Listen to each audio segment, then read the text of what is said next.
Bon, donc moi je vais vous raconter, des choses sur la tryptase, qui est donc le marqueur du mastocyte, qui est actuellement le seul dont on dispose en clinique, qui est un marqueur qui se fait en allergo, avec une seule méthode de diagnostic. Donc ça, c'est assez pratique pour pouvoir comparer les résultats entre les différents laboratoires, et pour laquelle on a essayé de voir un certain nombre de choses. Alors je passe vite sur les différentes définitions de l'anaphylaxie, mais vous voyez que, en fait, quelle que soit la situation, en gros, il faut avoir une atteinte cutanée de début rapide et éventuellement ensuite des atteintes cardiovasculaires ou respiratoires. Alors, on a, dans le petit monde de l'allergo, on a eu des recommandations et un position paper ce printemps qui décrit donc les tableaux cliniques de l'hypersensibilité péropératoire. Alors pourquoi péropératoire et pourquoi je vous en parle? Parce qu'en fait, l'anaphylaxie péropératoire est un très bon modèle d'anaphylaxie en général, puisque vous avez le patient sous la main et vous pouvez lui faire tous les examens dans les temps voulus, et en même temps, si nécessaire, essayer de regarder la physiopathe. Et vous voyez qu'il y a donc des manifestations d'hypersensibilité qui sont allergiques, donc les IgE médiés, on les connaît. IgG médiés, ça commence à sortir. Et ce qu'on appelle non allergiques, et je ne suis pas du tout d'accord avec l'appellation non spécifique, ce sont des voies d'activation qui ont été décrites il y a 2-3 ans, notamment ce récepteur qui s'appelle MRGPRX2, alors qui est absolument fabuleux. Donc c'est un récepteur qui est sur le mastocyte et qui répond à différents types de substances, donc des peptides cationiques, y compris des peptides antimicrobiens, des médicaments, des amines de différentes sortes. Et le résultat est que le mastocyte dégranule exactement comme pour une réaction allergique sévère.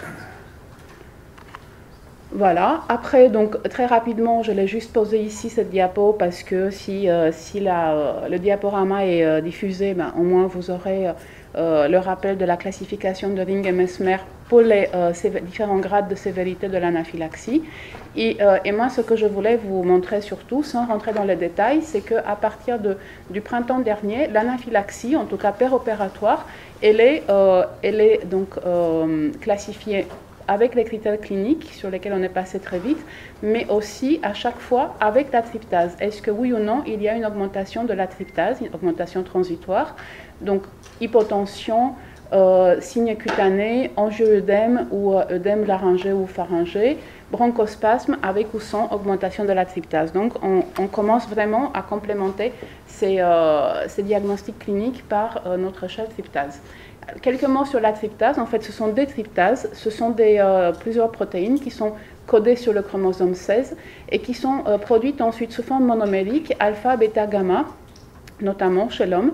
Alpha et bêta sont majoritairement produites et ensuite libérées dans l'espace extracellulaire. La bêta va aussi dans ce qu'on appelle les granules sécrétoires, qui sont un compartiment spécifique du mastocyte, qui résulte de la fusion, donc de la voie lysosomale avec la fusion d'autres types de compartiments intracellulaires. Et cette tryptase bêta devient mature en se mettant sous forme tétramérique et agrégée à des protéoglycanes qui sont représentés ici par ces espèces de lames. Et donc, quand vous activez un mastocyte, vous avez la dégranulation du contenu des granules sécrétoires avec libération de tryptase mature bêta. Et à l'état basal, vous avez une sécrétion de monomères, donc qui sont censés être a priori inactifs, sauf dans des cas particuliers de pH, etc., qui s'appelle donc la tryptase basale. Et donc, vous avez deux conditions dans lesquelles on a une tryptase qu'on mesure dans la circulation qui augmente, des conditions d'anomalie chronique des mastocytes. Donc la mastocytose est la première, la mieux connue, mais la mastocytose c'est 1 sur 40 000 en population générale. Des anomalies clonales des mastocytes qui commencent à être décrites, l'alpha-tryptasémie, et donc tout ça en réalité ça fait à peu près 7% de la population générale, ce qui est quand même pas mal. Et vous avez donc en dehors de la situation basale, la situation de dégranulation aiguë, donc qui est l'anaphylaxie. Et dans les deux cas, on a cet outil qui est la mesure de la tryptase totale sérique avec la méthode diagnostique in vitro commerciale, et un essai qui reste actuellement uniquement fait à Richmond en Virginie aux États-Unis dans le laboratoire du professeur Schwartz, qui est aussi celui qui a décrit la tryptase et ses rôles il y a une trentaine d'années. Donc ça, c'est une diapo très... je suis désolée, là c'est du cours, mais je pense que c'est important de le rappeler. Quand on a une suspicion d'anaphylaxie, on fait 2 prélèvements de tryptase à des temps très précis, surtout le premier. Le premier, on laisse passer 30 minutes pour que les gros tétramères avec leur protéoglycane puissent arriver dans la circulation. Et donc, entre 30 minutes et 2 heures après le début de la réaction, on fait un prélèvement. Et on fait un deuxième prélèvement au moment où la tryptase est revenue à son niveau basal, c'est-à-dire 24 à 72 heures. Donc, on dit au moins 24 heures après la résolution des symptômes. Ce sont des tubes qui ne craignent pas. Donc, une fois ce qui est important, c'est de les prélever à la bonne chronologie. Et une fois qu'ils sont prélevés, ils voyagent sans problème.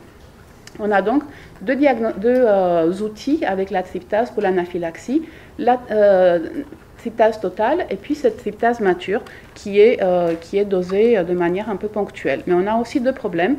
D'abord, donc, la tryptase mature, on n'a pas de méthode commerciale actuellement et la question est-ce qu'il serait intéressant de l'avoir?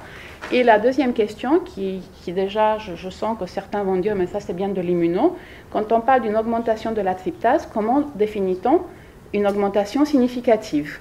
Donc, il y a quand même un certain nombre de travaux qui ont été faits là-dessus, et on a actuellement un consensus qui est encore partiellement seulement, je dirais, utilisé, qui dit qu'il faut prendre la valeur basale, donc c'est bien une vraie basale qu'il faut prendre, on la multiplie par 1,2 ou 120% si vous voulez, et on rajoute 2. Et avec ça, on a à la fois une sensibilité et une spécificité qui sont assez correctes.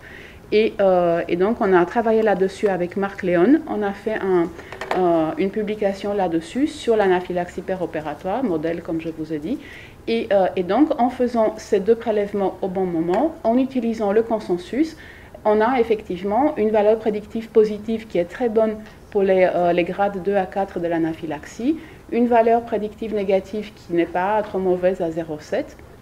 Et puis, donc, on a d'autres données qui sont sorties qui nous intéressent, nous, en particulier le fait qu'une tryptase basale qui reste dans les valeurs normales, dites normales, mais qui dépasse 5 microgrammes par litre, est un facteur de risque d'anaphylaxie. Et donc, par contre, pour la tryptase mature, on l'a testée sur 42 échantillons aigus, et finalement, on a trouvé qu'elle était élevée, détectable en tout cas, seulement dans les échantillons où la tryptase totale était déjà supérieure à 16, donc une valeur importante pour laquelle, en gros, vous avez très peu de chances que ce ne soit pas une vraie anaphylaxie. Donc, elle est assez, en tout cas sur notre échantillon, elle n'apportait pas grand-chose. Donc ici, ce qu'on peut voir, alors ça fait horrible, je sais, mais je vais vous guider. D'abord, vous voyez que chez les patients qui finalement n'étaient pas de vrais anaphylactiques, on a quand même 14% de faux positifs, avec une tryptase qui augmente un peu. Donc sur ce point-là, on aimerait travailler, et on pense qu'on va travailler avec Marc Léon sur des chocs non anaphylactiques pour essayer d'explorer un peu et essayer d'améliorer. Et puis vous voyez aussi que quand vous regardez les patients, donc ceux qui ne sont pas anaphylactiques, donc sont en réalité des patients qui sont assez sévères, avec un score de Charlson comparable à celui des anaphylaxies de grade 4, donc ceux qui en gros ont fait un arrêt cardiaque. Et vous voyez aussi que la présence des signes cutanés est très aléatoire, et finalement elle n'est pas plus fréquente dans les anaphylaxies les plus sévères que là où il n'y a pas d'anaphylaxie du tout. Donc ça montre bien l'intérêt de rajouter un peu de biologie pour essayer d'y voir plus clair chez ces patients-là.